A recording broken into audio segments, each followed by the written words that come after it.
Talking Reds. We're not live this week, but we are here in Liverpool City Centre. It is John Gibbons. I'm joined by Josh Sexton, by Rob Gutmann, to talk about all the latest going on in the world of Liverpool FC. We're going to start talking about international football and Liverpool players who are, well, here, there and everywhere at the moment. Germany, South America and beyond, they're playing for their respective countries, so we're going to talk a little bit about that. We're, of course, going to talk about transfers because it is transfer season and I have the transfer guru to the left of me.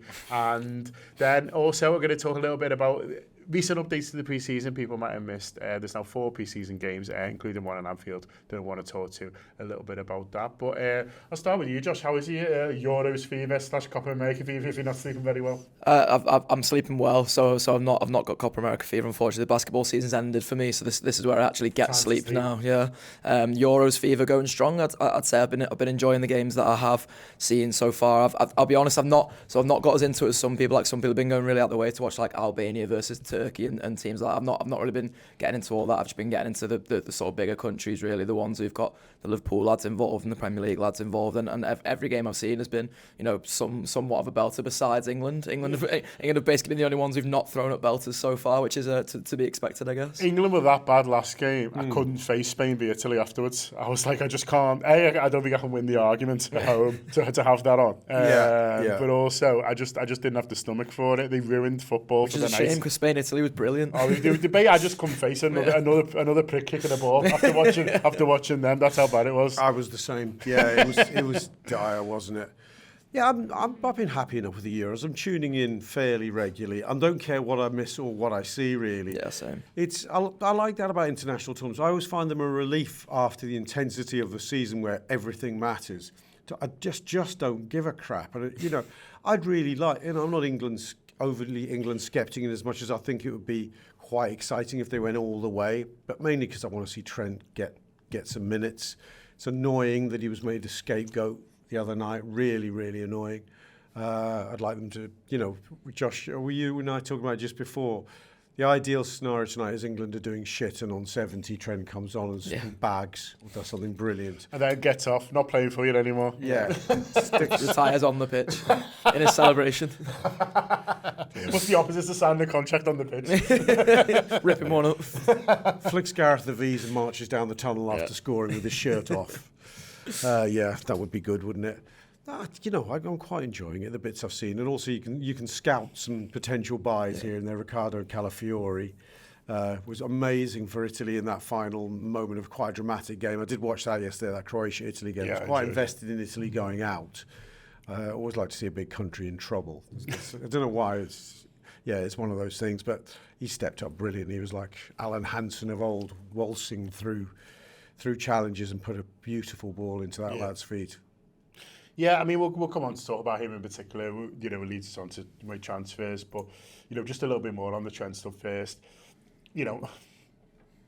I get the Gareth Southgate. Listen, he's got a job to do. He's England manager. He needs to pick a team and stuff like that, and he's got to pick whatever he thinks is best. And also substitution-wise, he's got to do whatever he thinks is best. And so I sort of understand that, and it isn't all about awesome one player and things like that, but I just can't believe his only solution to everything that we've seen so far is just to drop Trent, and that's where the word scapegoat, I think, is fair, because you could look at that team and I think there's 3 or 4 more obvious changes to me than dropping Trent, but it feels like that's the easy one. Yes, and that's the sort of, I guess the tough thing for Southgate going into this is that the big difference or the big change that he made going into the tournament was that he'd said he was going to start Trent in midfield with Bellingham and Rice, and Bellingham and Rice would be the 2 shoe-ins he'd have there in midfield. So suddenly Trent is almost the odd one out from the very start because he's not the natural midfielder. He's played a lot of right back for Liverpool, and I think a lot of the England fans I've seen making comments on this are lads who I don't think have been watching Liverpool week in, week out, and in a way that I've not been watching Conor Gallagher for Chelsea week in, week out. But again, I can't comprehend a point that you get to which you think, I'm going to drop this lad who's been one of the best footballers in the world for one of the best teams in the world for the last sort of 5 or 6 years, for a lad who nearly got sold for 25 million after a successful season at Palace, not last season, the season before, and then it's just had an all right season at a terrible Chelsea side last season. That just doesn't compute in my mind really. And then Southgate doesn't help himself when he's coming out saying, we never had anyone to replace Calvin Phillips and things like that. A lad who's, his best season of football came for a relegated Leeds side, and since then has not torn up any trees. And I think the problem is that Southgate has reached basically, and why I think he's sort of burnt heads out now as England manager, is that he had his, really tried and trusted lads for so many years there. Like he had that back two of Stones and Maguire, and he got a tune out of them. He got a tune out of Kyle Walker on the right and Trippier on the left, and all these kinds of things. But the best managers in the world continue to adapt. The best managers in the world continue to find new ways to win football games, to allow footballers to evolve. And I don't think Southgate is one of the top managers, because I think that's what you've seen. You've seen this England team effectively stagnate on his time. So for him to still be talking about the lads who lads like Calvin Phillips, who were part of basically an old version of this England team, because lads like Jude Bellingham have come to the fore and stuff now, it's just confusing to me. And listen, I'm gutted for Trent, in the sense that I don't want Trent to become the scapegoat of anything. I don't want Trent to receive criticism. But listen, if it keeps him fit for Liverpool, then England go out in spectacular fashion to Germany in the next round, then I'm not going to be crying my eyes out about it. It's just all the noise though around Trent that it just sort of does my head. And I said even before this, I think he's the most analysed player in the Premier League. I don't think there's anyone who gets as much attention, negative and positive really, as Trent. He's either the best player in the world, or he's this lad who can't defend, gives the ball away, and you're just sort of watching him thinking like, how can people not see his talents? How could people not see he's an asset to any football team? And obviously he's got his things he's stronger at in a game than others, like any sort of footballer have. But he's always felt to me like such an overanalyzed footballer in a way that others just aren't. Yeah, it's difficult to be entirely objective, to be honest, because we look at it from a Liverpool-centric view. But I suspect you are right on this one. I mean, some of it is to do with the fact that he's a bit of a unicorn of a footballer. He's very unusual. He didn't just sort of, a lot of talk about him reinventing the right-back role. It's the way he reinvented it. We've had right-backs, left-backs who bomb on. We've had Cafu, Roberto Carlos, ones who could really, really offer exceptional stuff in the attacking third. But it's his abilities as a deep-lying playmaker on top of, that sort of quasi-winger play which we saw when he was younger, which has made him unique. And I think, but it's also made people, other managers, unsure of how to accommodate him, because they think they don't have what Liverpool can put around him. So Trent, in that position, worked for Liverpool because he had Mo Salah to draw some of the attention away from him. You have people like Jordan Henderson who could cover behind him when he went forward. So I think it's vexed Southgate as to how to use him. I think he's had good right back options in Trippier at right back and Kyle Walker at right back. Yeah, Kyle Walker's brilliant. And Reece James at his peak. Yeah. So he's had that's messed with Southgate's head to a degree. And then, quite frankly, he has shown a bit of cowardice in his midfield selections, thinking that Rice and Calvin Phillips were the answer. He should have been experimenting with Trent in midfield a long time ago if he was ever going to do that. And to sort of have given him a game and a half coming into a major tournament was a bit pointless to then abandon the experiment 2 games in. And anybody watching the game back could see, of all the problems England had, Trent was far from the biggest problem they had. In fact, most of what he did on the ball was of a reasonably good quality, and I thought off the ball he was competent, and certainly no worse than lots of other lads. I mean, if you'd never seen them play before, you'd be just as likely to drop Declan Rice on the back of that performance. Thought he was crap, and also, England's Harry Kane was garbage. There were so many got bad hooked as well despite scoring. Sorry, he got hooked as well despite scoring. Yeah, there were so many bad performances out there that I think, and also I wouldn't mind if we were going to play Germany, tonight as we record, and you think, well, I need a bit more security. Maybe I'll put a more conservative midfielder alongside Rice, so at least we've got defensive security. We're playing bloody Slovenia, who are crap, who you expect to beat and beat well.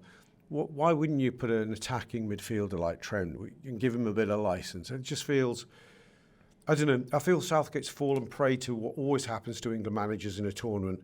You know, it's been ever thus since I was a kid that 2 games in there'd be a disappointing result and there'd be a clamour for somebody to start and somebody to be dropped. And nearly every England manager has the lack of backbone to not fall for that. And Southgate is no different. Yeah. It's the lack of like tactical nous for me as well. Like listen, this can be seen as a strength or a weakness really. But Trent Alexander-Arnold is, as Rob says, a unicorn of a footballer. So you need a tactically astute coach to be able to get the best out of him. And all I think Southgate has done, and I would argue he's done it over a period of time. Like I think it could go back further than the Qatar World Cup, to be honest. That he's shown he's not a tactically astute manager. He's shown he's a manager who found one system that worked for him and one basically set 13 players that work for him. And he's not, as I said before, he's not been able to adapt to that, and he can't adapt to a player like Trent, who you do need to sort of build a system around and find a way to play him in, to play to his strengths. And that's what jumped out to me from the Phillips thing, Josh. Isn't necessarily like when he said that, everyone was like, "Oh, fucking hell, Phillips is shit." Do you know what I mean? And I was like, that's not really the point for me. The point isn't like how good Phillips is or isn't. The point is he's saying like, "Oh, we haven't been able to replace him," and you think, well, if you haven't got a like for like, then play another way. Do you know what I mean? Like, you don't have to. It's like you say, he's found this formation that works for him, and so he's trying to just replicate that, and the players have got older, different players have sort of come in, you have different strengths, and I think any manager worth his salt would adapt how he's playing based on sort of the quality he's got, rather than just sort of asking Trent Alexander-Arnold to do a Phillips impression and then moaning that he can't. Just seems sort of crazy to me. But anyway, we'll see how they get on tonight. Hopefully Trent comes on. But the lad Liverpool is linked with. As you say, it was a great performance from him last night. Not necessarily the best performance from Italy. It looked like they were struggling for a long while. But it is interesting. Seeing him, because he's someone who's in the Italy team, maybe not from one of the most fancied side. It's interesting. He obviously got released. By Roma, not released, but sold, and has built his sort of career back up. But Italy have always been ones who don't necessarily just pick from sort of the big clubs. And he looks one who certainly looks like he might be ready for a move, whether it's Liverpool or Juventus, who they've also been linked with. He's young, I think. I think he's 22. Yeah. So if he was released young. He's been at Bologna at least a couple of years. They're really keen not to lose him. They're in the Champions League. Well, they are in the Champions League. So they're not going to lose him lightly.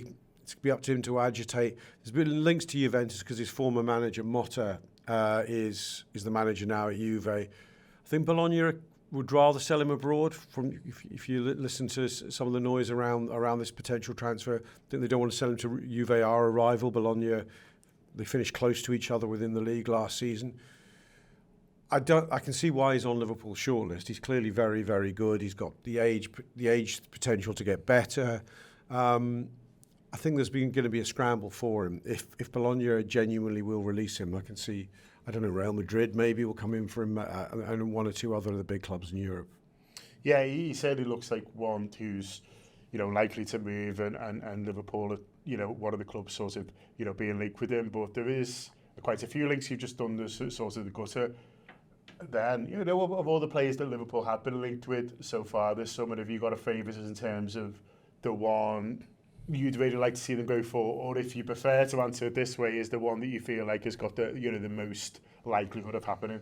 I really liked the sort of Lenny Yoro link. To be honest, he's not a footballer I can claim to have seen. Like I didn't watch a ton of Lille last season by any stretch of the imagination, but from what I've sort of heard about him and the age profile and things like that, I think there is that's a position of need for me for Liverpool. Like I would like Liverpool to be going out and prioritising a centre back, and I just said as much on the gutter we just recorded with Rob there. I'd like Liverpool to be looking in the forward department as well, and I've sort of been quite greedy about that, because I basically want someone who can bring in goals, and I used the comparison on the show before that, listen, Liverpool got 86 goals last season, which is it's a great return. However, it's not a Manchester City return, and to be competing with City, you need to be putting up City numbers, I'm afraid. And there's one forward in Liverpool's forward line last season who was single digits in the Premier League, and that's Luis Diaz. And I love Luis Diaz to bits, but I think he's shown you that he's not a goal scoring forward. So I would like Liverpool to be bringing in a goal scoring forward. However, if Liverpool went into next season with that same forward five, I'd have no gripes about it. But if Liverpool went into the season without signing the centre-back, I wouldn't feel great about it. So Calafiori is one who I've really liked the look of from seeing him at the Euros. He's left-sided, which I think helps. Very handsome, which definitely also helps. Lovely head of hair. Exactly. It's going to be the price, I think, ultimately, which is where Liverpool are going to sort of struggle with this transfer. It feels like with the Euro one, the price is going to be relatively, lowish as the market rate goes this summer. Real Madrid, by all accounts, sort of playing silly buggers because they basically want to persuade him to come, but then get him on a free next summer. Whereas Euro himself and Lille have both come out and said that's not happening. Like, he's going this summer. So eventually, either Real Madrid are going to have to pay up, or maybe Liverpool can steal in there. So I wouldn't sort of rule that one out at the moment. How about you, Rob? Which one you're the most excited about, or which one do you feel is the most likely? Ian Ryan on the Gutter show we just recorded asked me that's more or less the same question, John. And without thinking, the player I want is Anthony Gordon. Yeah. Because I think he's a match winner. Yeah. I think we could do with a forward who definitely had a good season, who could get us excited, who you think sky's the limit for him. And I've liked him for a long, long time. I love the fact that even at Everton, I thought his work rate was a bit special. I thought he was a genuine pressing monster. But on top of that, he's got pace and he's got ability and he's added goals to his game. I think he'd be a sensational buy. Where he'd play, I don't know. I mean, I'm not selling Luis Diaz in a hurry, but we could move Luis Diaz around. Somewhere along the line, we're in danger of losing a forward. So if the sooner we got some Anthony Gordon through the door, the happier I'd be. Can it happen? Don't know really, because we don't fully understand Newcastle's PSR thing. I think they'd be very reluctant to sell him, but they'd also be reluctant to sell Ishak or Guimaraes. Yeah. So never say never on that one. But is he the likeliest for us to sign? I actually don't know who the likeliest is, because there haven't been enough hard and fast links. The Lenny Yoro one has been the clearest link, but Real Madrid are in such pole position there that I don't think that's at all likely.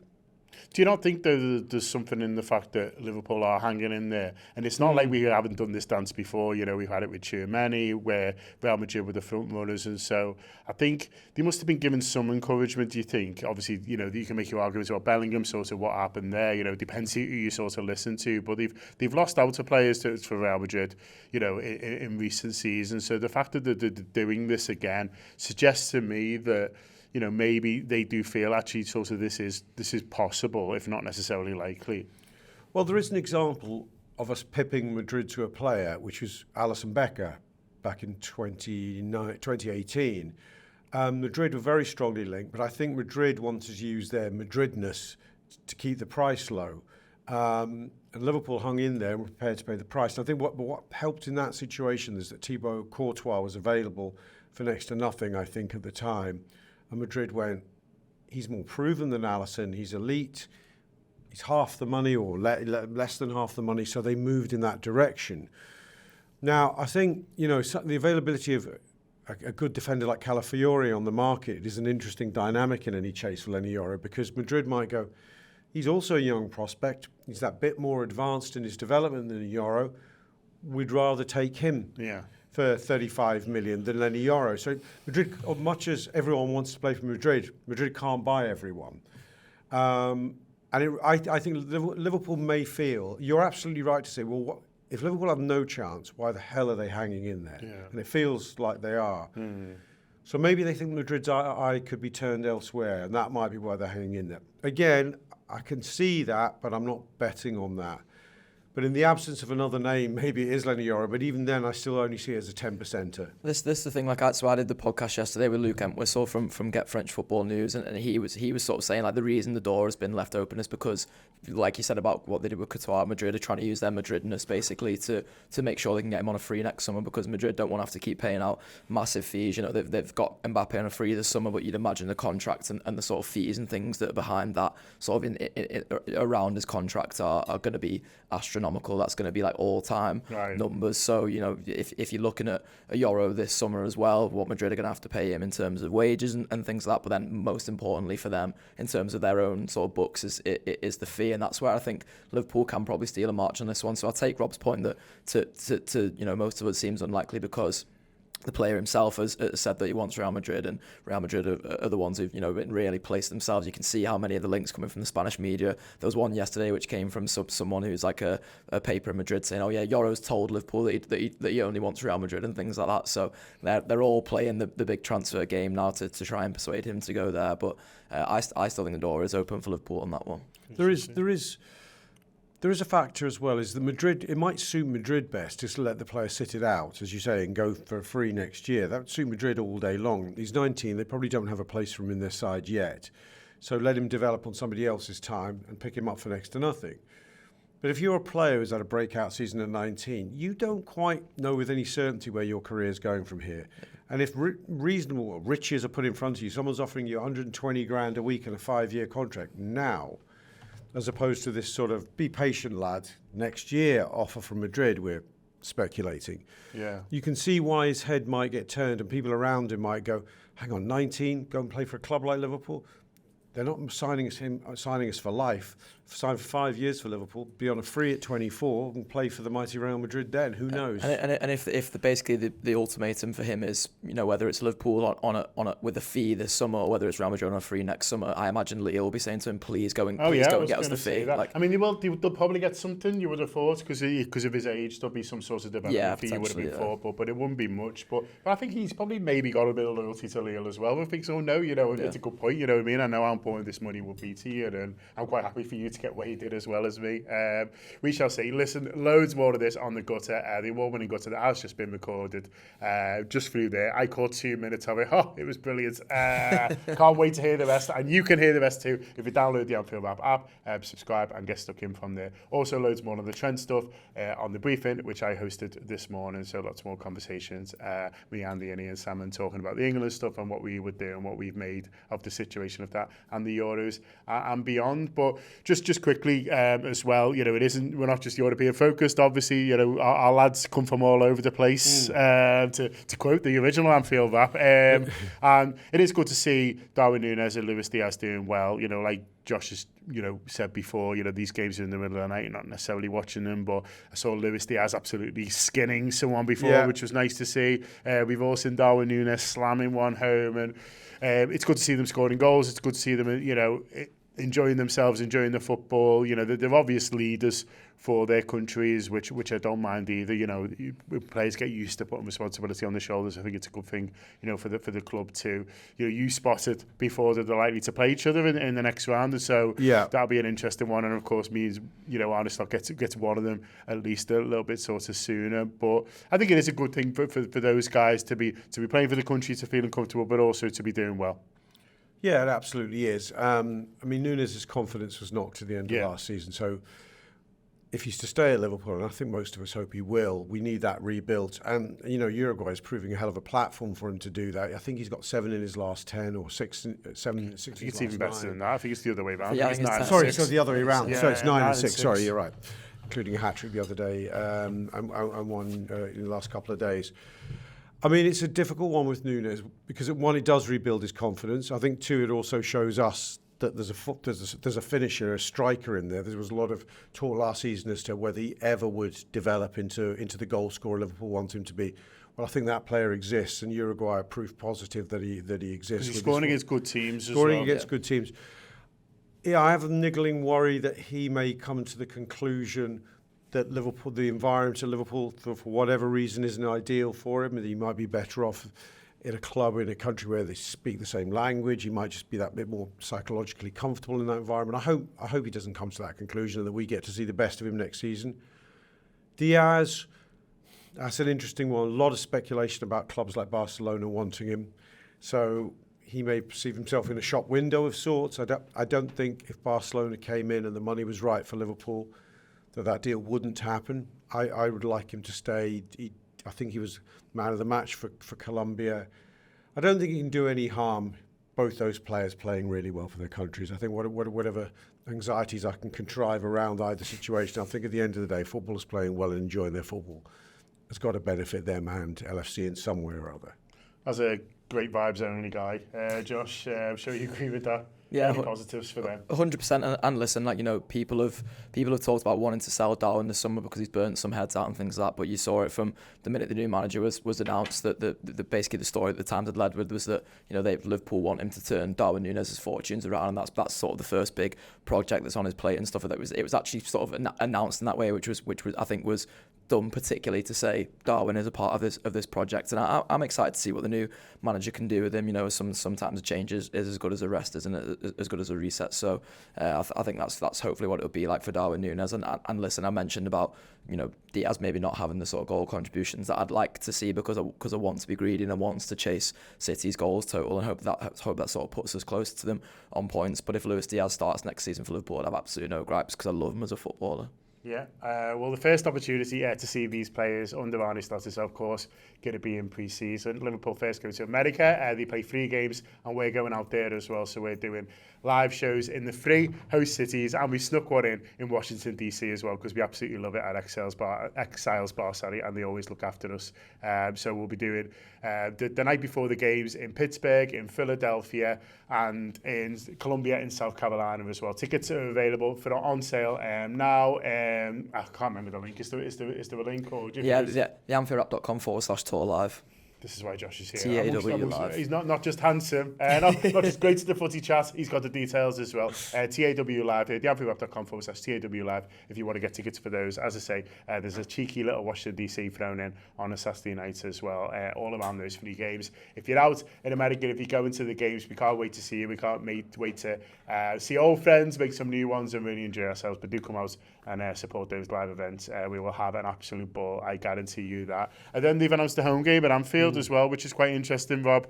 I always feel with these things, it's to practice selling the hot dogs as much as it is kind of anything else, really. It's, you know, checking the turnstiles are working, that sort of thing, giving the stewards a pre-season game in terms of showing people to the seats and things like that. But it is a nice opportunity as well for people maybe to get to Anfield who don't always get the opportunity to do so. But yeah, it does feel like it's become a bit of a fixture, no pun intended, for Liverpool a week before to play these home games, and Sevilla decent opposition.